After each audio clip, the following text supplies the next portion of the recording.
Iglesia cristiana. Me gustaría partir con algunos aspectos introductorios, señalar que el presbiterianismo surge en el contexto de las reformas religiosas que parten en Alemania en el siglo XVI, y todos estamos claros que aún existe un pujante movimiento prereformador que diríamos sentó las bases para que se desatara con fuerza la reforma en Alemania, explotara en Alemania y a partir de esto se diseminara por todo el mundo. Y Dios había puesto sus ojos en Alemania, la cuna de Lutero, para precisamente utilizar a este hombre con este carácter tan excepcional y con estas cualidades que sin lugar a dudas fueron necesarias para enfrentar el inicio de este movimiento que sustrajo de la obediencia papal prácticamente a la mitad de Europa. Lo que había sido consignado por el Papa de ese entonces, León X, como una pelea de frailecillos insignificante, resultó finalmente uno de los movimientos religiosos más connotados de la historia y que ha traído también resultados tan relevantes que hoy día historiadores de todas las procedencias, sin lugar a duda, reconocen. Pero respecto a los pre-reformadores, vamos a ver y hacer memoria también de personajes tan importantes como John Wycliffe, ¿cierto?, en Inglaterra, que vivió entre los años 1320 y 1384, hombres importantes que sentaron las bases de este movimiento que, como señalamos, habría de desarrollarse y tomar fuerza desde Alemania hacia el resto de Europa. Nos encontramos también con Juan Hus, ¿cierto?, checoslovaco, que vivió entre los años 1371-1415.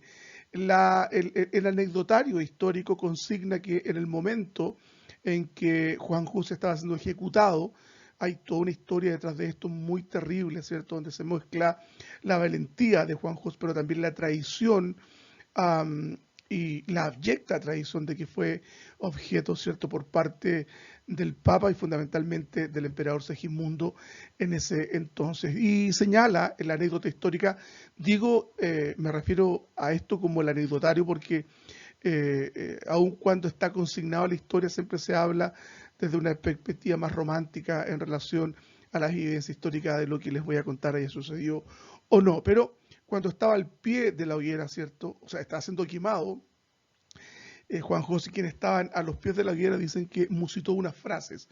Dice que estaban quemando ahí al ganso, precisamente era llamado el ganso de Bohemia.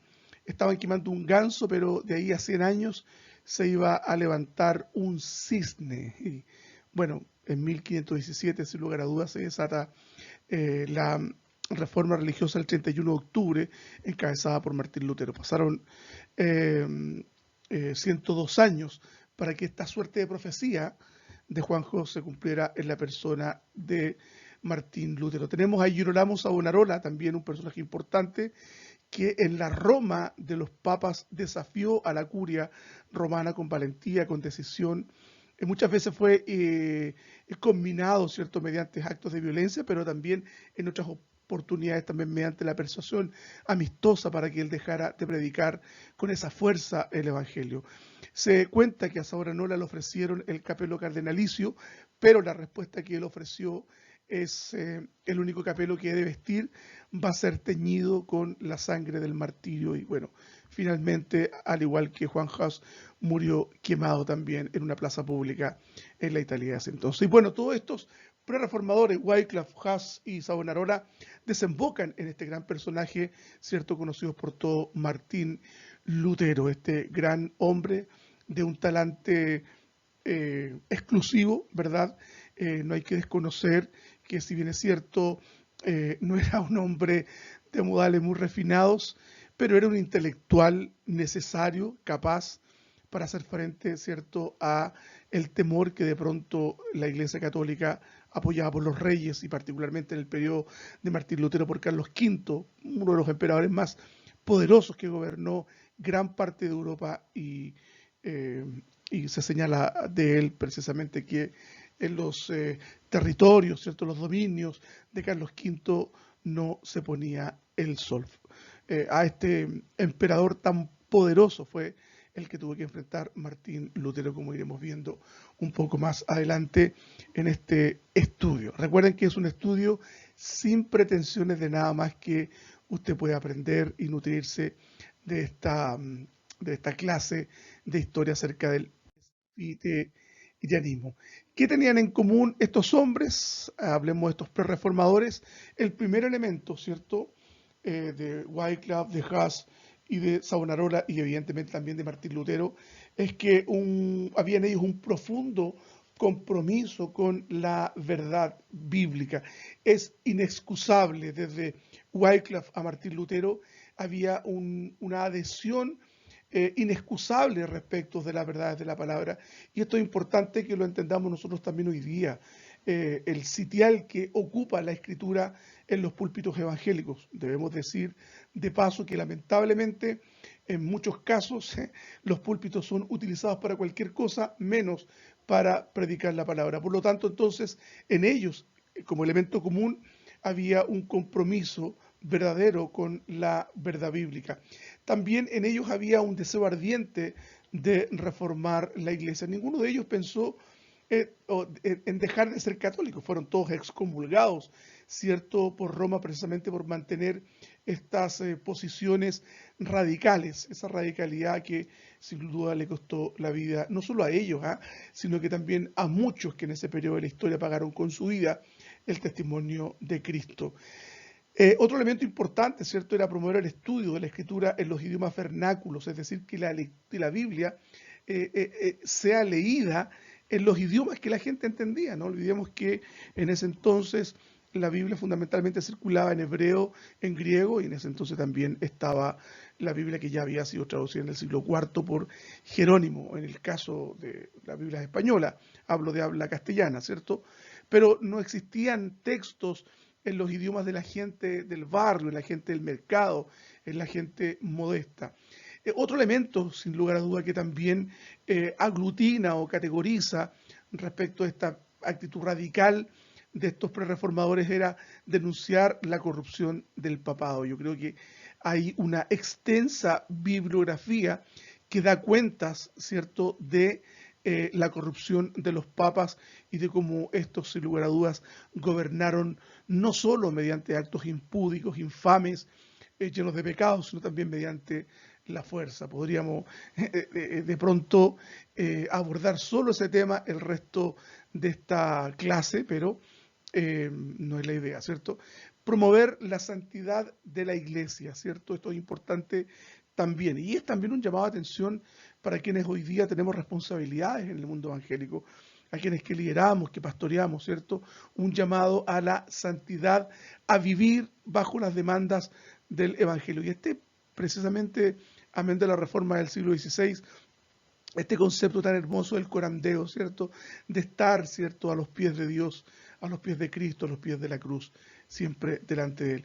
Y el otro elemento, el último que vamos a analizar, ¿cierto?, es volver a las verdades del Evangelio.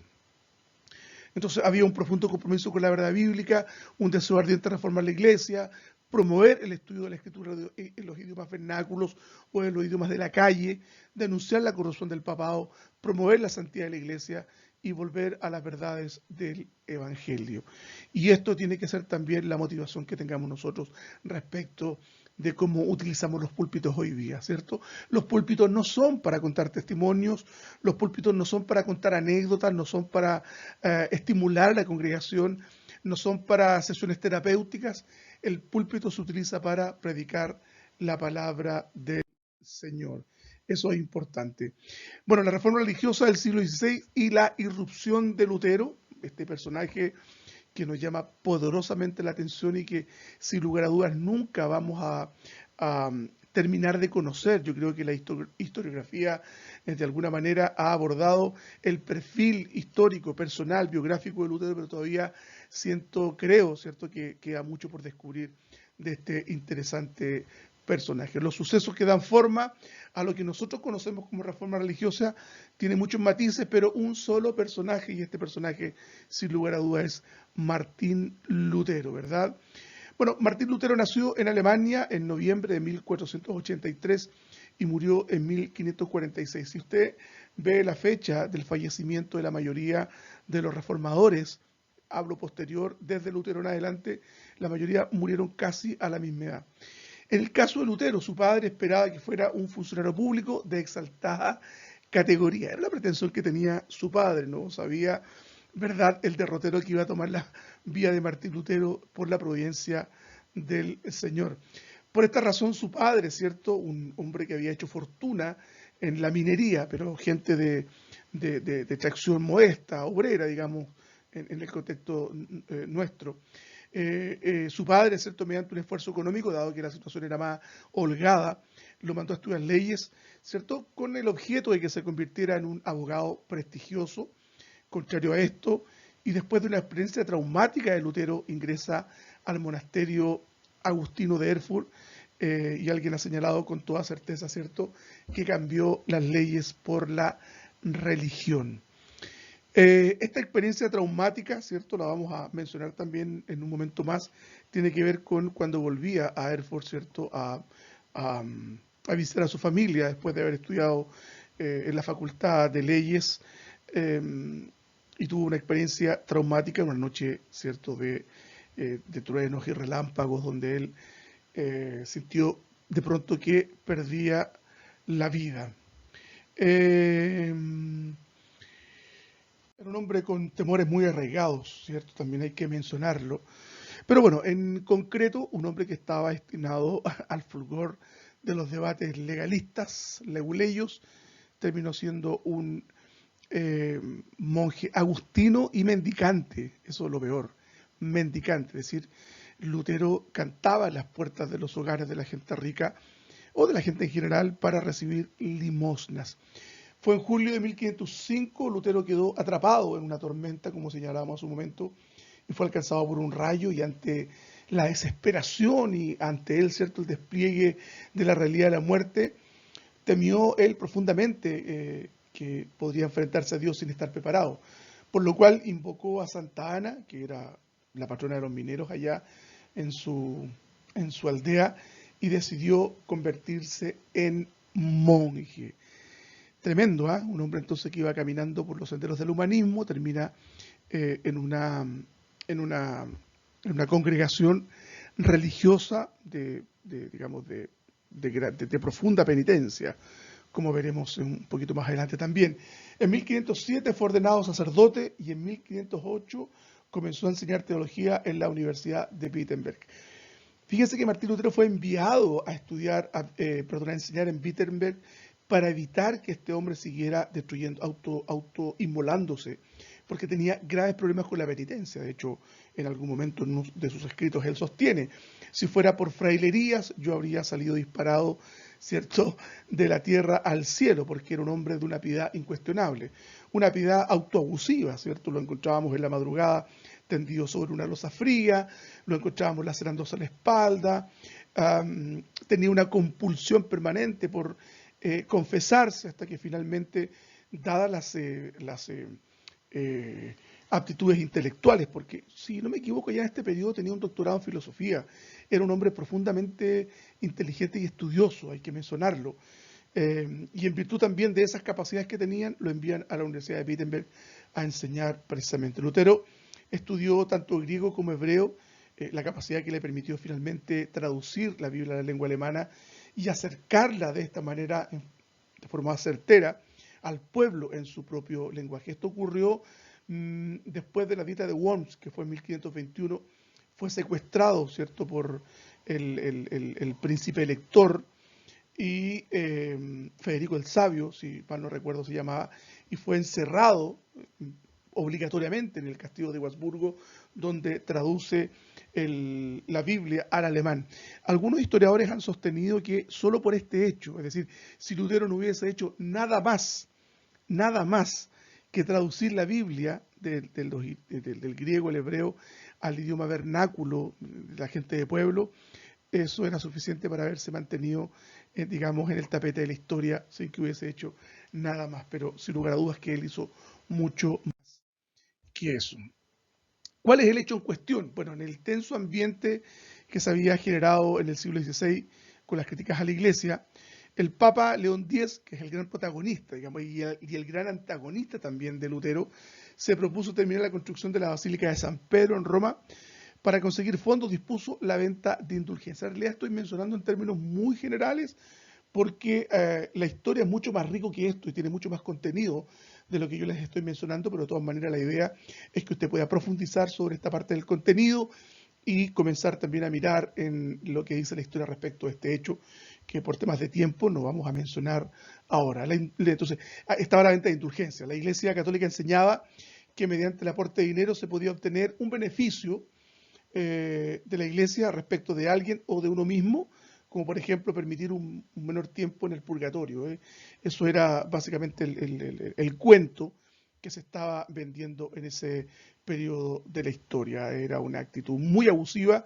Me parece que fueron los dominicos quienes fueron encargados de vender las indulgencias, encabezados por un hombre que tenía mucho carisma, quien tenía que venderla, Juan Testel o John Testel, como quiera, el apellido era Testel sin lugar a duda, y este hombre, ¿cierto?, iba por todos los villorrios, por las aldeas, con una puesta en escena a objeto de que la gente pudiera comprar estas indulgencias, que eran certificados firmados por el Papa, donde se absolvía, ¿cierto?, no solo a las personas que compraban, sino que estas también podían auxiliar a un ser querido que estuviese en el purgatorio. Entonces, la consigna era: al momento mismo que la moneda suene al final del cofre, las almas de vuestros deudos saltarán del purgatorio al cielo. Eso es lo que se decía, ¿verdad? Hay anécdotas muy curiosas, como aquel sujeto que preguntó si él compraba un certificado de indulgencia y lo pagaba debidamente, podría eventualmente también recibir el perdón de los pecados futuros. Y bueno, la respuesta fue positiva. La idea era vender. Bueno, al terminar el día, ¿cierto?, los vendedores de indulgencias pasaron por un puente y este hombre los asaltó, le quitó todos los bienes que habían adquirido, los bienes económicos, mediante esta venta de indulgencia, y se fue campante a su casa, perdonado, porque ya tenía entonces un certificado que lo exculpaba de cualquier pecado que hubiese de cometer. Así de ridículo era todo esto. Bueno, el gran legado de Martín Lutero, sin lugar a duda, es la justificación por la fe. La justificación por la fe, esa declaratoria divina del Dios Trino, ¿cierto? De declararnos justos, ojo, no hacernos justos, sino más bien declararnos justos de tal suerte de recibir en virtud de Cristo, no solo de su sacrificio, sino también de su obediencia activa en cumplir todos los requerimientos de la ley, de tal suerte que todos aquellos beneficios nos son imputados por gracia y por misericordia del Señor. Este es el gran lema, la justificación por la fe, y la gran experiencia que tiene Martín Lutero también respecto de su vivencia personal, es decir, recordemos que mencionaba hace un momento atrás que era un hombre lleno de temores, lleno de dudas, un hombre que le temía profundamente a Dios, no podía ver a Dios como un padre. Algunos podrían psicologizar el personaje, ¿cierto?, histórico, y un poco explicarlo a la luz de la relación que tuvo con su padre. Muchas veces su padre, ¿cierto?, lo golpeaba en forma brutal hasta hacerle reventar la nariz en sangre. O sea, esa era, digamos, la disciplina que Martín Lutero recibió, y evidentemente también esta la trasladó a la imposibilidad de poder ver a Dios, un Dios amoroso. Por eso que estaba permanentemente en penitencia hasta que recibe esta palabra del Señor, ¿verdad?, después de haber hecho todo lo que era humanamente posible para encontrar paz, y encontró paz en este hermoso texto de Romanos, ¿cierto? El justo por la fe vivirá, que sin lugar a dudas Pablo había tomado de Habacuc y de ese hecho histórico previo, ¿cierto?, a la caída de Jerusalén en manos de los caldeos. La síntesis de la Reforma, entonces, la Reforma religiosa del siglo XVI, puede sintetizarse, resumirse en lo que se conoce como las 5 solas de la Reforma, y que definen doctrinalmente a todas las iglesias que se confiesan evangélicas y de raíz protestante. Esto es importante que también lo entendamos, es decir, cualquier iglesia que se precie de evangélica y que no comparta estos elementos que nos definen como cristianos protestantes, en realidad es una iglesia católica encubierta. ¿Cierto? Primer elemento, entonces, solo la Escritura. ¿Qué nos quiere decir esto? Que la Escritura constituye la única y exclusiva regla de fe y conducta es suficiente, clara y necesaria. Entonces, este fue el gran baluarte. Recordemos que cuando Martín Lutero tuvo que comparecer en la dieta de Worms, más o menos él dijo: estoy dispuesto a, digamos, desdecirme todo lo que he señalado, si alguien por la palabra puede mostrarme que estoy equivocado. Y bueno, en esa audiencia donde precisamente estaba Carlos V, no hubo nadie que contraviniera lo que Martín Lutero señaló, ¿verdad? Porque él estaba parado sobre la verdad eterna, la Escritura. Yo no logro entender cómo se tiene tan en poco la Biblia hoy día, y encontramos predicadores, ¿cierto?, en el ámbito neopentecostal o carismático, ¿cierto?, donde no hay exposición de la palabra, no hay exposición de la palabra. Y eso es gravísimo, eso no tiene que ocurrir hoy día porque nos llevaría inevitablemente a una crisis. El segundo elemento, ¿cierto?, la segunda sola, es solo la fe. La justificación del pecador es únicamente por la fe. Recordemos que la fe es como la bisagra, el elemento instrumental por la cual nosotros recibimos las promesas de Dios, entre eso también la salvación. Solo la gracia, el pecador obtiene la salvación por gracia, por medio de la fe. Importante mencionar que no es la fe la que nos salva, sino la gracia. Vuelvo a mencionar, la fe es solamente una cuestión de orden instrumental. Lo que nos salva es la gracia que nos ha concedido Dios por un acto de buena voluntad, simplemente porque nos miró con misericordia y nos amó. Solo Cristo, ¿qué quiere decir este tópico?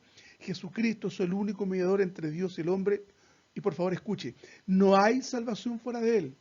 No hay salvación fuera de Cristo. No podemos poner ningún otro elemento sobre esta gran verdad que nos ha sostenido durante los siglos. Y finalmente, solo a Dios la gloria en todas las cosas tocantes a la salvación del hombre. La gloria solo le pertenece al Señor. ¿Está de acuerdo usted conmigo? Solo a Él la gloria eterna y por siempre. La reforma, ¿cierto?, se expande. Martín Lutero se enfrentó contra estos vendedores de indulgencias, los enfrentó en forma bizarra, valiente me refiero, con determinación, pero también con erudición. Y el 31 de octubre de 1517, cuenta la historia, había puesto las 95 tesis que tenían solo el objeto de discutir o enfrentar conceptual y teológicamente, y ciertamente bíblicamente también, la venta de indulgencias. Pero esto fue escalando hasta que finalmente Martín Lutero fue excomulgado de la Iglesia Católica Romana, perdió su calidad de sacerdote, y bueno, él quemó públicamente la bula. Me parece que le llamó él la bula execrable, la quemó públicamente de esa manera, digamos, rompiendo radicalmente con Roma. Ojo, no fue la intención inicial que tuvo Martín Lutero inicialmente. Bueno, la chispa de la reforma se expande y este influjo, ¿cierto?, que comenzó en Alemania se esparce como un reguero de pólvora, y el ejemplo de este ex monje agustino inspiró a otros hombres a seguir su camino. Y una de las figuras más sobresalientes de esta nueva generación de reformadores es, sin lugar a dudas, la de Juan Calvino, y nos vamos acercando, ¿verdad?, a lo que quiero compartir con ustedes, que finalmente tiene relación con el presbiterianismo y con la fe reformada fundamentalmente. A diferencia de Lutero, Calvino provenía de la intelectualidad humanista. Era un hombre de grandes dotes intelectuales y de vasta cultura. Yo diría que Calvino tenía una cultura mucho más refinada que la de Martín Lutero. Eran los dos hombres muy preparados, sin lugar a dudas. Pero Martín Lutero, Calvino, al venir de la intelectualidad humanista, traía, ¿cierto?, un bagaje intelectual que podríamos juzgar como superior al que eventualmente haya tenido Martín Lutero, que venía desde el mundo eclesiástico, a diferencia de Martín Lutero. Bueno, mostramos en la gráfica anterior, ¿cierto?, que esta reforma se esparce por Europa, ¿cierto? Pero yo quiero detenerme particularmente en lo que fue cómo la reforma en Francia fue ahogada a sangre y fuego. Y este cuadro, ¿cierto?, nos da cuenta de lo que ocurrió en la noche del de agosto de 1574, por favor alguien me puede corroborar eso después, si es que cometí el error de citar la fecha equivocadamente, cuando, ¿cierto?, se llevó a cabo esta matanza brutal. El número de muertos, ¿cierto?, que simpatizaban con la fe reformada, hoy día está puesto en cuestión. Algunos hablan de una cantidad y otros de otra cantidad. Algunos hablan de 70.000, 12.000. Lo cierto es que murieron muchos creyentes de forma brutal, ¿cierto?, alentados por no solo la curia romana, la que posteriormente fue llevada al cadalso en la Revolución Francesa, sino también por la nobleza de ese periodo. La matanza de San Bartolomé fue una de las hechos históricos más deleznables, más terribles, ¿cierto?, por su brutalidad, digo, y también por la cantidad de muertos que se registraron en ese periodo de la historia. No alcanzó ni a respirar, ¿cierto?, la reforma en Francia cuando fue ahogada mediante el sable y fuego. Vamos entonces a ver algunos aspectos interesantes de la biografía de Martín Lutero. Bueno, él nació en Francia, Noyon, una ciudad que estaba cerca de París, el 10 de julio de 1509. Era hijo de Gerardo Calvino, que era secretario del obispado de Noyon, y por esta razón Calvino tuvo una relación muy cercana con el mundo de la iglesia. Es curioso, a diferencia de Lutero, el padre de Calvino quería que fuera sacerdote, y Calvino terminó, ¿cierto?, estudiando leyes, a diferencia de Lutero, que el padre quería que fuera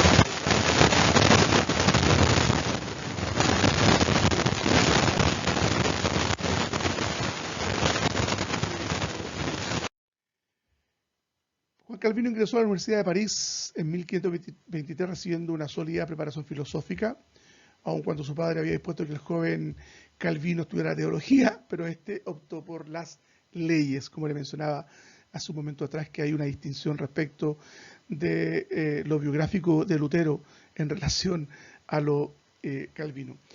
El humanismo a Calvino le atraía poderosamente y empezó a estudiar griego en Borges con la ayuda de un profesor alemán, Melchior Wolmar, ¿cierto?, que vivió entre los años 1496 y 1561, un intelectual importante. Fíjese usted que la mayoría de los intelectuales de ese entonces tenían como pretensión inmediata traducir los textos del Antiguo y del Nuevo Testamento a los idiomas vernáculos, por eso que muchos de ellos estudiaron las lenguas originales en que fue escrito el Nuevo y el Antiguo Testamento. Bueno, Calvino se graduó en leyes. La muerte de su padre en 1531 le dejó, ¿cierto?, libertad de poder tomar sus propias decisiones, y entonces, ¿cierto?, como señalábamos, se dedicó a estudiar el griego y el hebreo en el Colegio de Francia, una institución que había sido fundada con fuerte, digamos, acento humanista por el rey Francisco I en París el año 1530. En la primavera de 1532 y el otoño de 1533, Calvino experimentó una conversión repentina. Ahora, respecto a las circunstancias de cómo ocurre esto, no se sabe con certeza. Si alguien lo sabe, por favor, puede escribirme y contarme, pero la historiografía y la historia y los biógrafos de Calvino no han logrado determinar con certeza el momento preciso de su conversión.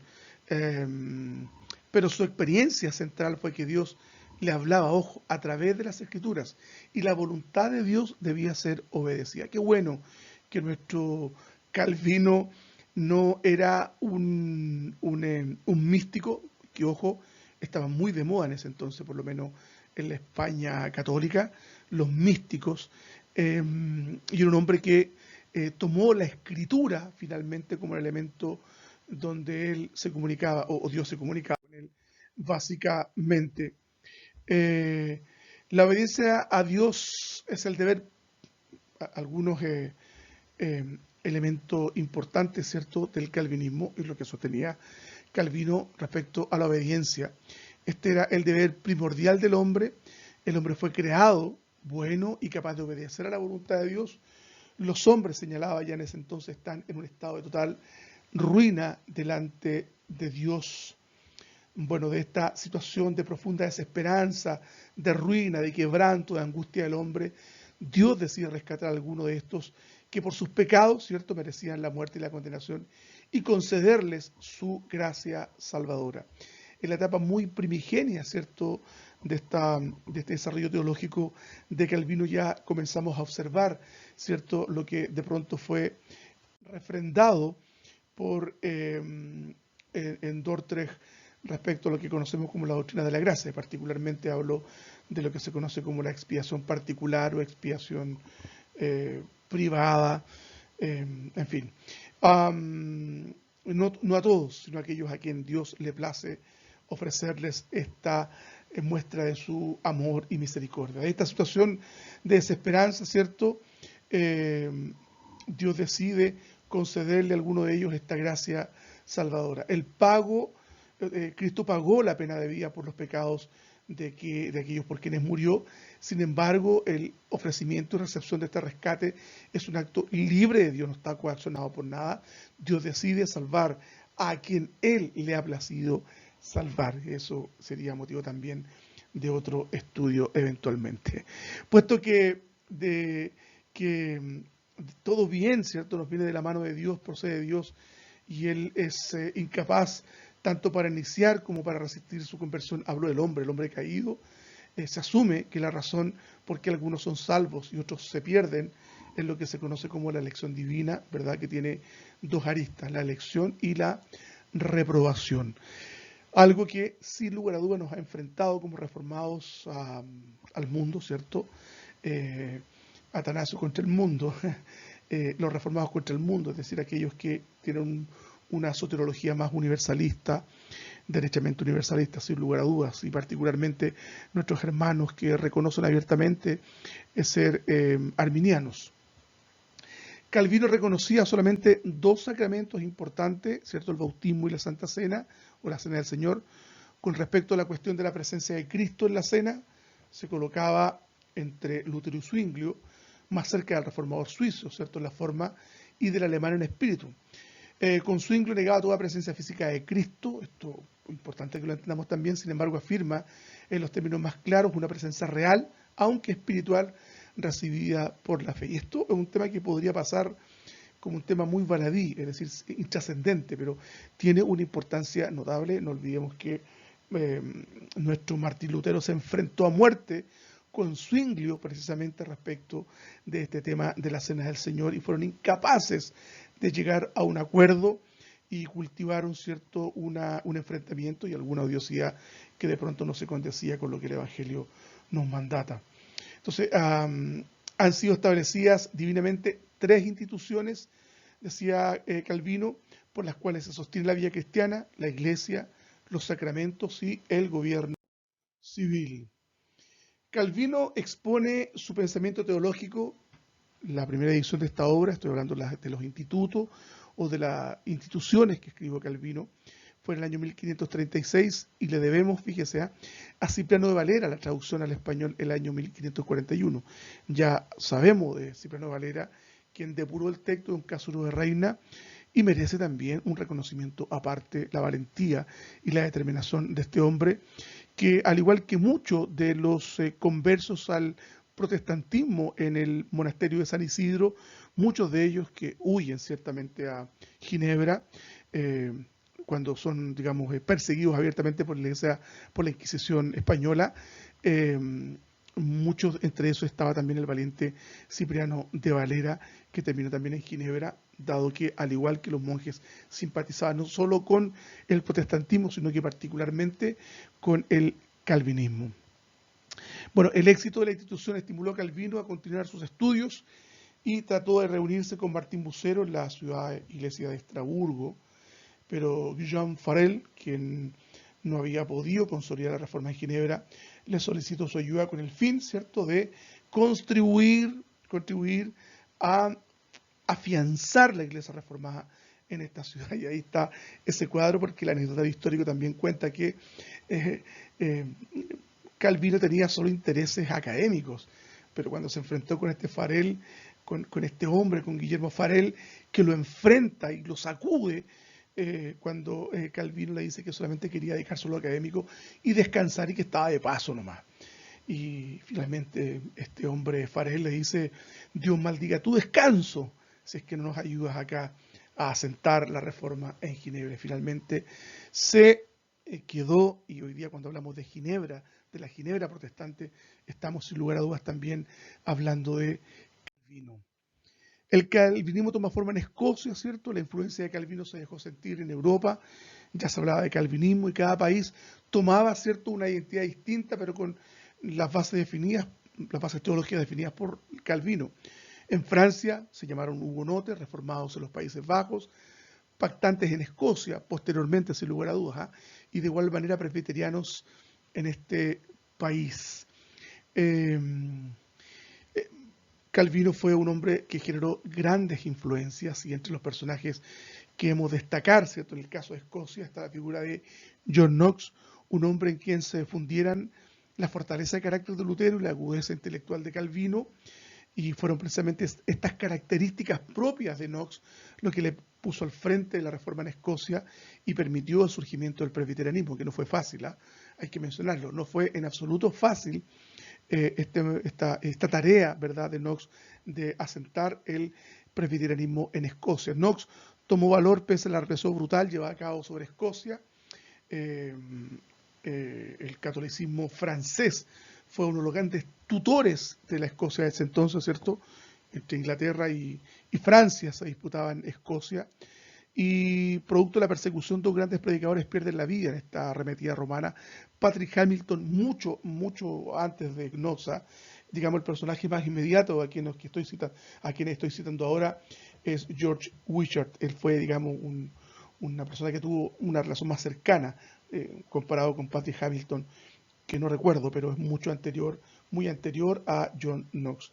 Y ahí tenemos a estos dos grandes hombres, ¿cierto? A Wishart y Patrick Hamilton, que son los quienes, digamos, llevaron este pequeño fuego que encendió esta hoguera reformada en Escocia. John Knox y el presbiterianismo, ¿cierto? Mencionamos algunos aspectos de John Knox. Nació en Huntington en el año 1515, ¿cierto?